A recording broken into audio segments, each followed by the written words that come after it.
देखिए स्वाति जी, हम आपको झूठा दिलासा नहीं देंगे। आपके पति की हालत बहुत खराब है। अब तक उन्हें होश नहीं आया है। जब तक वो होश में नहीं आ जाते हम कुछ भी नहीं कह सकते। आप भगवान पर विश्वास रखिए, सब कुछ ठीक होगा। भगवान पर विश्वास? कैसे रखो भगवान पर विश्वास? अभी हमारी शादी को 8 दिन भी नहीं हुए और मेरा सुहाग जीवन मृत्यु के बीच झूल रहा है। जब भगवान की ओर विश्वास नहीं है तो शैतान पर तो होगा। मैंने मना किया था गांव में मत जाओ, मगर तुमने मेरी एक ना सुनी। देख लिया नतीजा। अब दूर हटो मेरे बेटे से, उसके पास जाने की जरूरत नहीं है। पर माँ, उनकी हालत तो देखो आप। उनका ख्याल रखने की बजाय मुझ पर गुस्सा हो रहे हो आप। गुस्सा क्यों ना हो, अब तेरी गलती है। देखिए, गलती किसी की भी हो, आप इस तरह यहाँ पर नहीं झगड़ सकते। मरीजों को डिस्टर्ब हो रहा है। वैसे भी रात के वक्त यहाँ पर कोई नहीं रुक सकता है। आप लोग अभी चले जाइए। डॉक्टर के कहने पर सुमेधा जी अपनी बहू स्वाति को लेकर घर आ गई। कुछ दिन पहले जहाँ शादी की चहल पहल थी, आज सब कुछ वीरान है। सुमेधा जी अपनी पति को पहले ही खो चुकी थी। आज इकलौता बेटा भी कोमा में है। उसकी आंखों में नींद नहीं थी। वो भागते हुए भगवान के मंदिर में पहुंची और रोने लगी। मुझे पता है किसी को बिना मतलब परेशान नहीं किया जाना चाहिए। किसी की हाय पूरे वंश का समूल नाश कर सकती है, मगर इसमें मेरे बेटे की क्या गलती है? रह रहकर उनकी आंखों के आगे अपने बेटे की शक्ल आ रही थी, जो बेबसी से मशीनों के बीच जिंदगी और मौत से जूझ रहा था। रोते रोते उनकी आंखें लाल हो गई। उन्हें खुद का ही होश नहीं था। तभी उन्हें ऐसा लगा कोई उनके पीछे खड़ा है। कौन है? सामने आओ। कहते हुए वो पलटी, मगर वहां कोई नहीं था। दूर उन्हें एक काली परछाई जाती हुई नजर आई। उठकर वो उस परछाई के पीछे पीछे चलने लगी। परछाई स्टोर रूम में जाकर गायब हो गई। कौन था? कौन था यहाँ और अचानक गायब कैसे हो गया? वो उस परछाई को ढूंढ ही रही थी कि उनकी निगाह हवेली की बालकनी पर पड़ी। वहां वही काला साया नजर आया, जिसने पलटकर सुमेधा की तरफ देखा और बालकनी से कूद गई। ये देखकर उनके रोंगटे खड़े हो गए। सर पर पसीने की बूंदें झलक गई। वो अपने कमरे में चली गई। दूसरी तरफ स्वाति एक अंधेरे मैदान में तेज दौड़ लगा रही थी। उसकी सांसें फूलने लगी थी। वो मुड़ मुड़ कर पीछे देख रही थी, मगर तभी एक साया नजर आता तो कभी कुछ नहीं। उसका भागना मुश्किल होने लगा। उसकी सांसें उखड़ गई और वो जमीन पर गिर गई। जैसे ही उसने उठने की कोशिश की, उसके सामने वही आदम कद से भी लंबा, बड़े बड़े नाखून, अजीब सा डरावना चेहरा लिए एक साया खड़ा था। उसे देख स्वाति के मुंह से आवाज भी नहीं निकल रही थी, मगर फिर भी पूरी हिम्मत जताकर वो जोर से चिल्लाई, कोई है? प्लीज बचाओ, हेल्प मी, बचाओ मुझे। उसकी चीखें सुन सुमेधा जी उसके कमरे में पहुंची तो उन्होंने देखा स्वाति नींद में चिल्ला रही थी। उसने उसे नींद से जगाया। माँ, हमने बहुत डरावना सपना देखा। कोई काली परछाई, वो काली परछाई हमें खाने वाली थी। वो काली परछाई आपको भी नजर आई? कहते हुए सुमेधा का चेहरा पीला पड़ गया। क्या हुआ? आप चिंतित दिख रहे हो। क्या आप जानते हैं कि वो कौन है? वो परछाई उसके रंग की तरह ही हमारा काला अतीत है। कहते हुए सुमेधा अतीत में खो गई, 25 वर्ष पहले। कोई है, कोई है यहाँ। हमें डॉक्टर के पास जाना होगा। लेबर पेन शुरू हो गए हैं। Labour pain? मालकिन, मगर अभी तो हवेली में कोई नहीं है। मालिक आ जाए फिर चलते हैं। तुम्हारा दिमाग खराब है। जब तक वो आएंगे दर्द से हमारी जान निकल जाएगी। कहीं ऐसा ना हो कि यहीं पर डिलीवरी हो जाए। बहादुर से कहकर जल्दी से गाड़ी निकलवाइए। एक और बाहर का खराब मौसम तो दूसरी तरफ सुमेधा के दर्द। दोनों नौकर उसे हॉस्पिटल ले जाने में भी डर रहे थे। क्या सोच रहे हो? गाड़ी चालू करो। कहते हुए सुमेधा ने ड्राइवर को चलने के लिए कहा। बेमन से ड्राइवर सुमेधा को लेकर अस्पताल के लिए निकल गया। तेज बारिश हो रही थी, बिजली चमक रही थी। सड़क पर घुप अंधेरा चढ़ा हुआ था। कार की रोशनी में ड्राइवर को समझ में नहीं आया और उसने एक महिला को टक्कर मार दी। बहादुर, क्या देख रहे हो यहाँ? जाओ, जाकर उसे मदद की कोई जरूरत है क्या? मेम साहब, वैसे भी हमको शहर पहुंचने में देर हो जाएगा और ये भीलों का इलाका है। किसी ने हमको उनका महिला को छूते हुए देख लिया तो हमको जिंदा जला देगा। मगर गलती तो हमारी है ना? यदि कोई मदद के लिए उसके पास नहीं पहुँचा तो हो सकता है कुछ ऊंच नीच हो जाए। गाड़ी से उतरो बहादुर, तुम जाकर उस लड़की को देखो, वरना हम जाएंगे।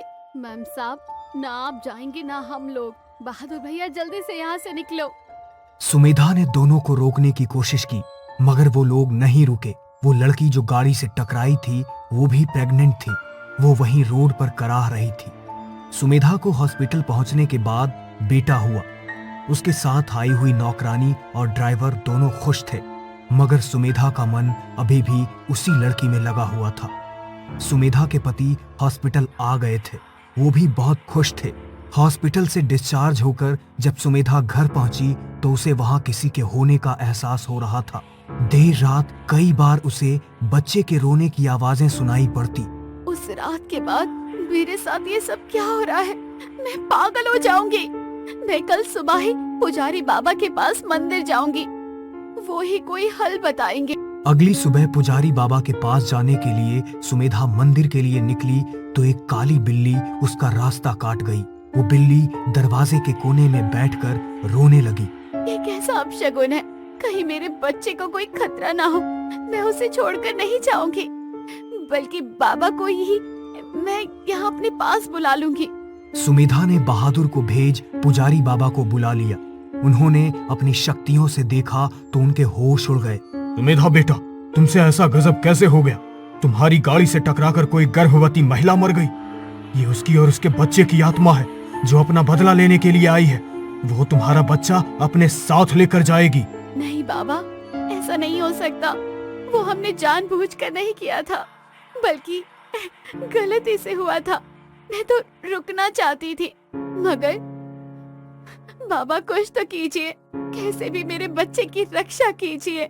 बेटा, मैं केवल इतना कर सकता हूँ कि उसकी आत्मा को इस घर में बांध सकता हूँ। तू यहाँ से अपने बेटे को लेकर कहीं दूर चली जा। अपने बच्चे की रक्षा के लिए मैं ये गांव आज ही छोड़ दूंगी। हम लोग अब शहर वाली कोठी में जाकर रहेंगे। कहते हुए सुमेधा ने अपनी पति को सारी बात बताई तो वो भी वहां से जाने को तैयार हो गया। अपने छोटे से बच्चे को लेकर वो लोग हवेली से निकल ही रहे थे कि हवेली के बाहर लगा बड़ा सा आम का पेड़ उसके पति के सर पर आकर गिर गया।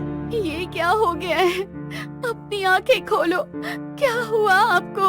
और वो वहीं मर गया।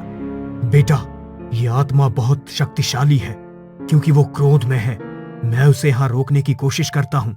तू अपने बेटे को लेकर यहाँ से चली जा, चली जा। बाबा जी के कहने पर वो अपने बेटे को वहां से लेकर निकल गई और कभी भी लौटकर वापस गांव नहीं गई।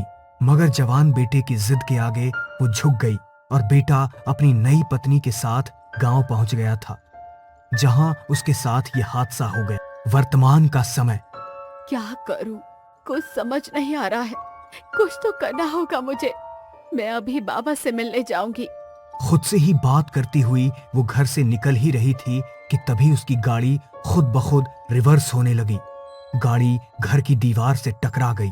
ये देख ड्राइवर ड्राइविंग सीट छोड़कर भाग गया।